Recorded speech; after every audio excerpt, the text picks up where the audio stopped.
I mean, one of the hardest things we have to do in relationships is to try to love like God loves. I quote Hafiz, the great Persian poet. He said, even after all this time, the sun never says to the earth, you owe me. He said, just think what a love like that could do. It lights up the whole world.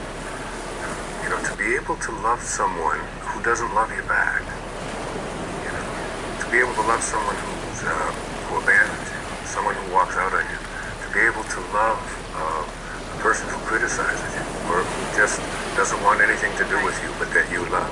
You know, that's the ultimate test, and it's one of the tests that, you know, so the ultimate love is generally a mother's love for her child, because that's the God kind of love. You don't look at that child who's crying and screaming in the middle of the night and say, you know, what do you think you're doing, and you're bothering me and all that. You just offer them. You take that child, you put it to your breast, you feed them, you hold them, you comfort them, and if they cry 24 straight hours, you still do that. It's like, and they don't have to love you back, they don't have to do anything. Try to take that kind of love and apply it in our relationships. That's when we push the ego out, because the ego always wants to own something. It wants to be right, and it wants to own things.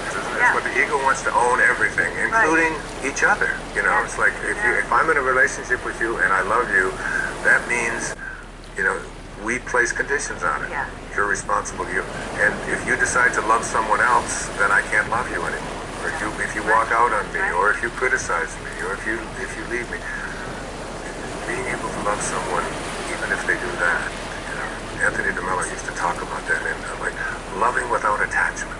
You know, the ego is such a hard master. It has all of these demands, and I mean, he used to say that the great test to be able to love someone is to say, I leave you free to be yourself, to think your thoughts, to indulge your tastes, to do exactly as you please, and I will still love you.